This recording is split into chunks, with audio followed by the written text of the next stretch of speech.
Transcription number 175. Speed 100 words per minute. Start.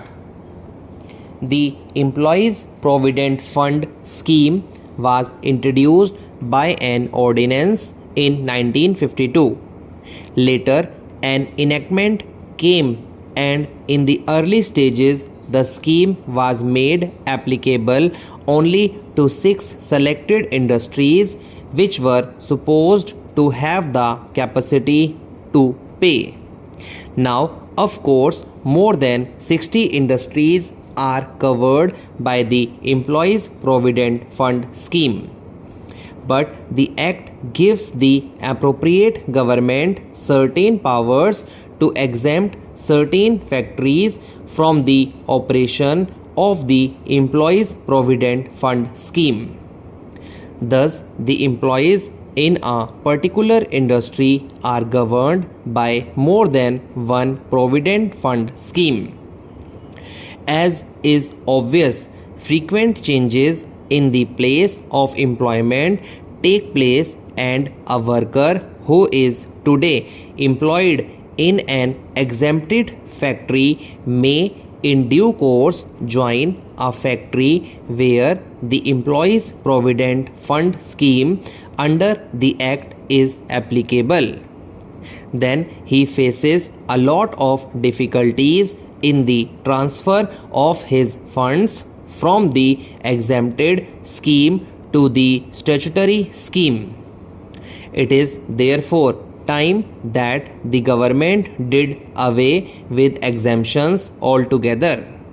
Then, Mr. Vice Chairman, the need for a comprehensive social security scheme is well accepted in the country.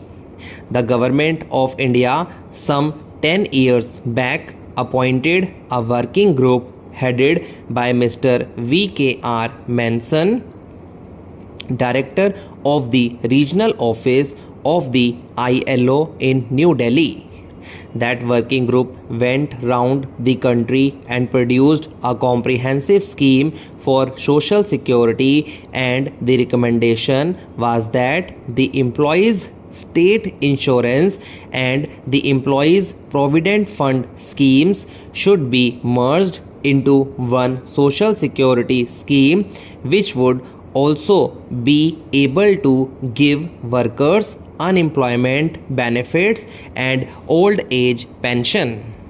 It is more than 10 years since this report was submitted, and though the government appears to have accepted the recommendation in principle, nothing has been done in that matter. That is probably due to the fact that a number of provident fund schemes are exempted from the operation of the statutory scheme. How will the government merge these exempted schemes into the social security scheme?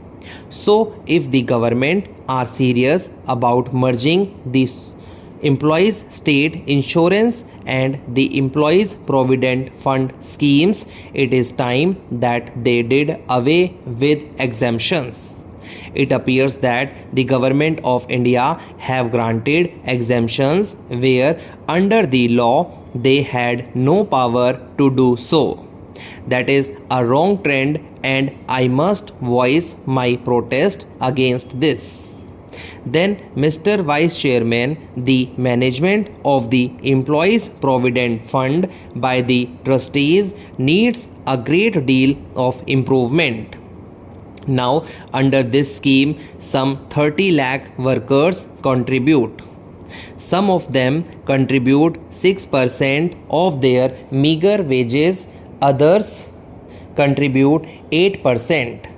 The trustees are so callous that they do not see to it that all the deductions from the workers' meager wages are deposited with the proper authorities in time.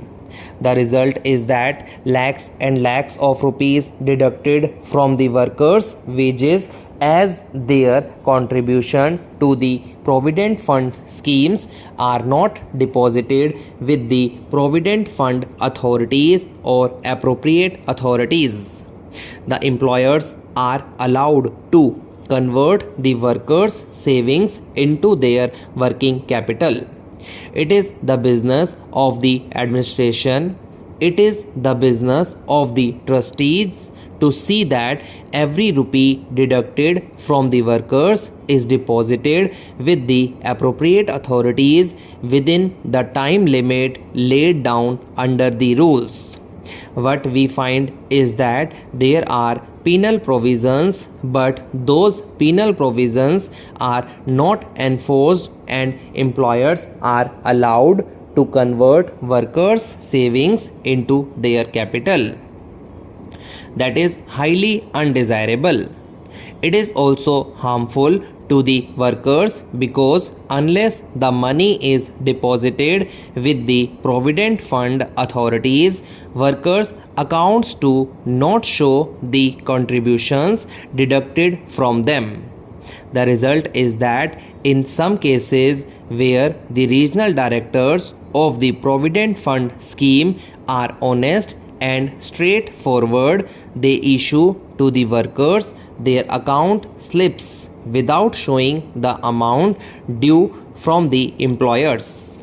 The worker who has contributed hundreds of rupees finds that the account slips issued by the provident fund authorities show only a meager deposit in his name, and he gets confused, agitated and discontented, and his heart is not in the work because the money deducted from his wages for his old age is allowed to remain with the employers, and the provident fund accounts do not give him credit for that sum.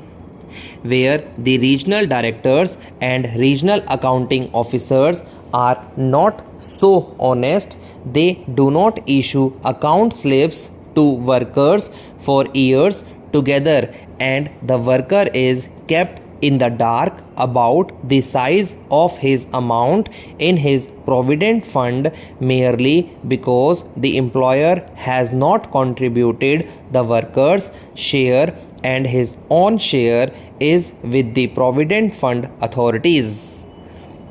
All this goes on, but the provident fund authority or the government does not prosecute or does not send to jail the defaulting employers.